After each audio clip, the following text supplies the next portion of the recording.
Hey there, thought you could all use a little R&R. So this will be a review on the next 3 episodes. That's episode 4, Bewitch, episode 5, Yin Soul, and episode 6, Oni.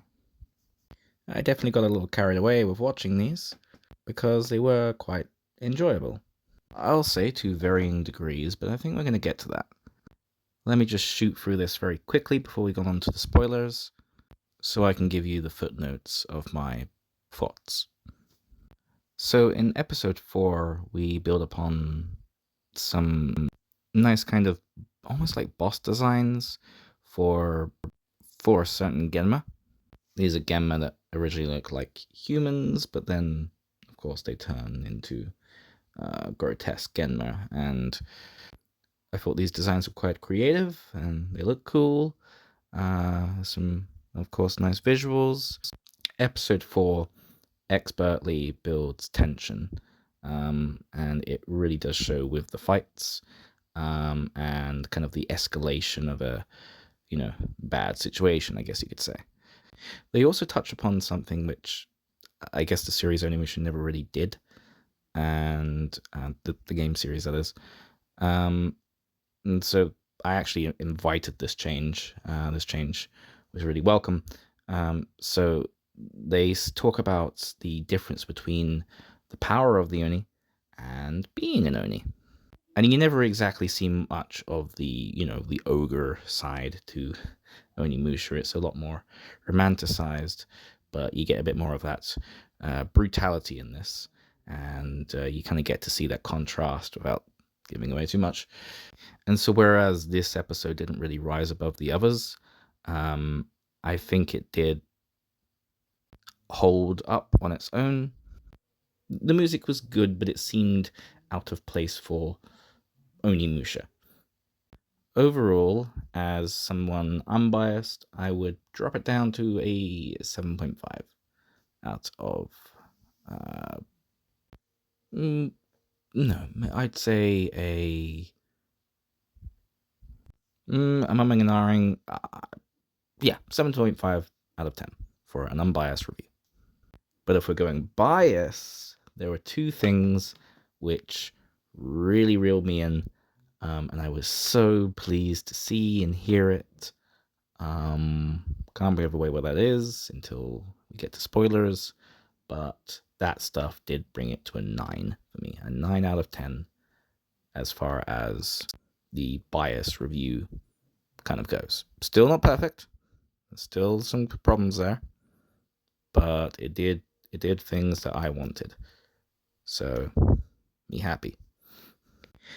Episode 5 was a good contrast to that. It slowed things down a little bit, and it mainly just kind of spent some time with the characters. We had some major character moments, and it just worked.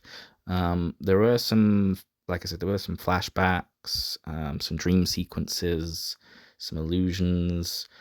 So there was a lot of deep character moments, and that was good, but some of it did get a little confusing, whereas others, like the flashback, really explained a few things, some lingering questions.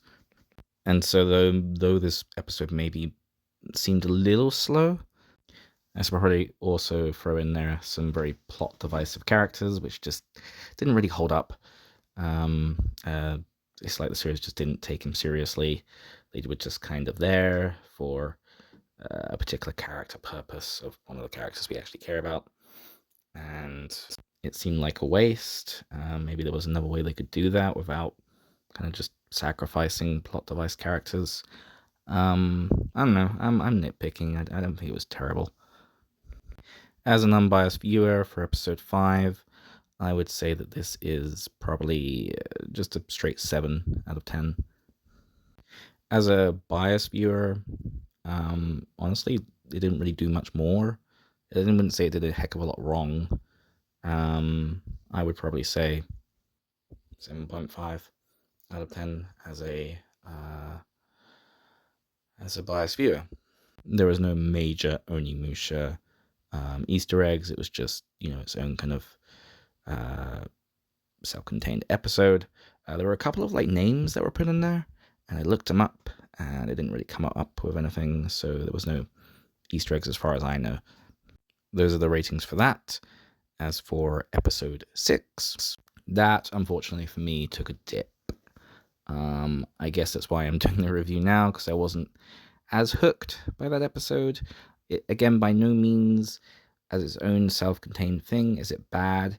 It is still a good series. It is still a good episode in the series, but compared to the other episodes, I just don't think this one held up.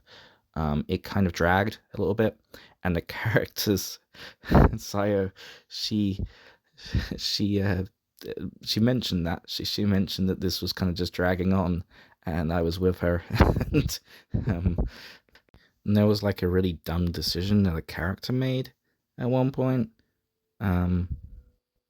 like right towards the end, and it just made no sense. And it's like, well, why couldn't you do this? There's a lot I want to say, but spoilers. But yeah, there was like anime style comedy compared to the dry humor that there usually is, and it was like a sudden switch, and it just didn't work at all. I stuck with it. It was entertaining. The fight was good. There was good visuals, but yeah, just comparatively, it's not there. So, unbiased review, I would say a 6 out of 10. And as for being a biased viewer, there was one little tidbit of Onimusha kind of lore kind of injected in there, so that would make me a little happy.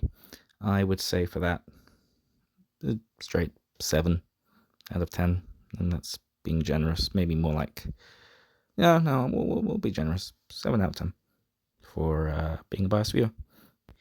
So now for episodes 4, 5, and 6, spoilers. So you are warned, there are spoilers ahead. So I like the touch in episode 4 of how Goromaru talked about it was pre-established, the Yoshioka brothers, and they were obviously shown, and obviously if they were shown, it kind of means good things in terms of, Kajura being a thing. The three of them were a little bit 2D. They were typical kind of anime villains, but I think they worked. It talks about how Musashi beat them 20 years ago, and I looked it up, and I read somewhere that was in 1604, so that was after the Battle of Sekigahara, and that would technically suggest that this is set before the end of the Sengoku period. They're very close to it. It's really hard to say at this point. There's a lot of conflicting dates. I wish there was someone that had like a cohesive timeline of when all of this happens. But I guess all that we have is what we have. Most of the episode was the fight.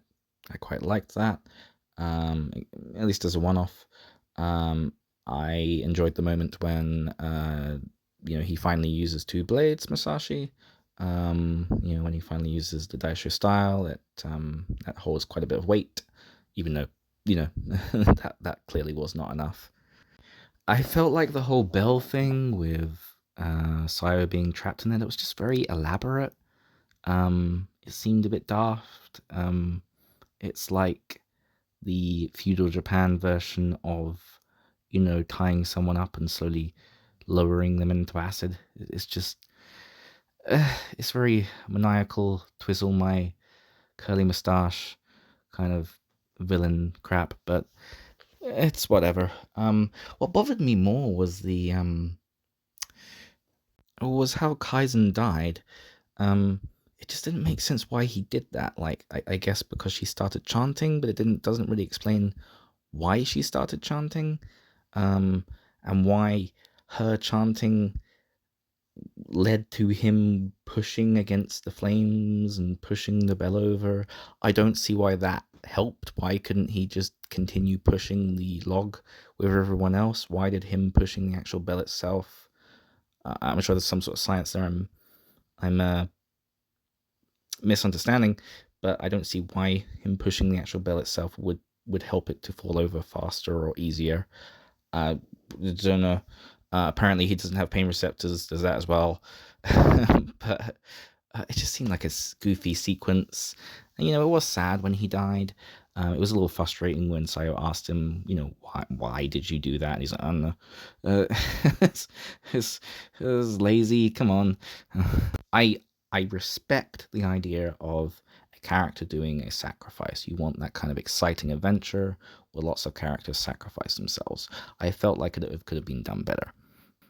And just the chanting in general just made no sense. Like, what was that?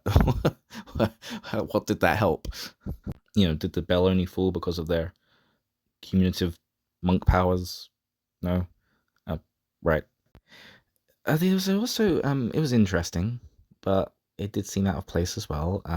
This whole partial transformation into the Oni. I do not understand why they're making all of these very strange choices of, oh, you'll lose your humanity with this Oni gauntlet. What makes that Oni gauntlet different than the ones we've always known? I really, really hope they answer that, because it is interesting. It's an interesting take. There's just no reason why it should be there right now. As I said before, the whole contrast between the Oni, being the power of being an Oni, and actually being an Oni. It's a cool contrast, but it's a case of, I feel like they need in-world reasons for why that's a thing. However, if that's what they needed to do in order to do the fucking soul absorption, then yes, I accept. That is cool. That's all I wanted to see. I wanted to see the soul absorption, and it happened, and I'm so fucking happy that it did. I'm so happy. And what made me even more happier was that I recognized that blade on that bad guy. That is clearly Kojiro. I am... yes. Which means, yeah, I am hyped as fuck for the Masashi versus Kojiro fight, which I'm sure we're going to get. I'm sure it's going to give that to us. I am excited. But then we go on to episode 5. Well, what was with the Yoshioka sisters? Why? Why treat them that way? It just kind of treated them like a joke. They were just plot divisive. That's all they were. They were plot devices to hurt Sayo. And in the end, it was just so cheap of how, it was just one swing and all 3 of them were dead. I was like, right, okay. And let's not forget about Alfred. Like, he's out of place. And why do we have Batman's butler blonde? It's just very strange. When the Yoshioka sisters died, I think it was more just kind of plot convenience. I will say, I think that plot devices are absolutely fine. For a character to just exist for a certain reason, that's cool. But maybe make it believable when they die. It just didn't. It's like, well, is it because they're women? Is that what they're trying to get at? Because Saya's cool. She's strong and cool and everything, but these girls are just like were a joke. I felt like they could have been more of a threat. So with all these dream sequences with Sayo, the fever dream, and obviously how she watches Musashi train, and then she goes through that big kind of emotional arc. I feel like there's something I'm not getting. I'm going to give it the benefit of the doubt and say that there's something that my brain is not clicking with, because I feel like she has many different layers to her, but I'm not seeing it, because to me it's just like her character is just inconsistent. She keeps doing a thing, and then you'd be like, okay, so she's this way, and then she'll do something to kind of contradict that, and it doesn't make an awful lot of sense. But I'm going to say that these are just many layers to her, because I trust this series. This series is good, and I think that that's the reason. I think that's the reason that she's making inconsistent choices, because her mind is in one place and then it's in another because of such and such events. So And then there's the whole character moment with Hikaro. I actually quite like that. His survival guilt after, his friends dying, and he's like, what's my purpose? I really like that. I really like that struggle. I feel the illusions of the friends that he saw that seemed a bit strange. I thought like, um, damn, forgot his name, Glasses guy. I thought like he had turned evil or something like that. I completely misread the situation until it kind of made it clear a little later on. I'm like, oh, okay, that was just like a illusion to him. There was no ghosts by his side. That Glasses guy was, um, was controlling. But at the very least, I think those moments of the illusions, once you do understand them, they say a lot about Hikaro's development, and I like that. As for Sayo's dreams, didn't get that, didn't understand why she had those dreams. Or rather, I understand why she had them, but I don't understand what they conveyed, what exactly I was meant to glean from that. It's just, okay, that's how she used to live. And then someone scary kind of puts their hands through her and she like dematerializes. I don't know. I like these slow character driven episodes. I've certainly seen this done better, but I've certainly seen it done worse as well. I'm still very much into this series. I did like that episode, just not as much as some others. And however, I did like it a lot compared to the next one, episode 6. So I guess the character of Alfred makes no makes more sense, but it still never explains where he came from, what he was doing there. This clear foreigner. Um, but the gold mines just seemed. Well, sorry, the the golden castle seemed daft, dumb even. what, what was that? What was that? It completely just, you had this tone that the series had, and it just kind of went out the window. It went elsewhere. The planet needed it. Its planet. Anyway, you had this kind of dry humor that the series had as well, but then it kind of just went on to like almost slapstick humor, just this really goofy, kiddish kind of anime humor. Like traditional anime humor. I was half expecting people's eyes to pop out and people's faces to get bigger and the weird red mark to appear on their temple. It didn't quite get to that point. Good. But the episode seems like it was from another series. Like it was almost like another director had made this specific episode. Maybe they did. I don't know. I haven't looked into it, but there were some interesting moral quandaries here. Um, the whole thing with the parents, that the premise behind that was good. I liked the moral quandary there, and it makes you think. It's thought provoking. That's good. The Genma Centaur was cool, creative. Liked him, cool enemy. But that's the main good parts, I would say. Obviously you've got the great visuals, the beautiful animation, cool fights. So again, I cannot stress enough, I do not hate this episode. I just hate it compared to the other episodes. If this was its own thing, I would think it's fine, it's good. But going into it with the masterpieces of episodes that we got beforehand, it kind of fell off on this episode. I'm hoping 7 and 8 is going to pick back up, because I haven't watched those yet, but we'll see. The relationship between Glasses Guy and Hikaro, with their whole love for medicine, but obviously Hikaro liking medicines, which, well, I say medicines, drugs which harm people, and obviously Glasses Guy liking the ones which heal people. That's really good. It's just this was never really pre-established that he had these pills, that they did this certain thing with the blood and all of that. It just seemed like it was pulled out of the writer's ass, if that makes sense.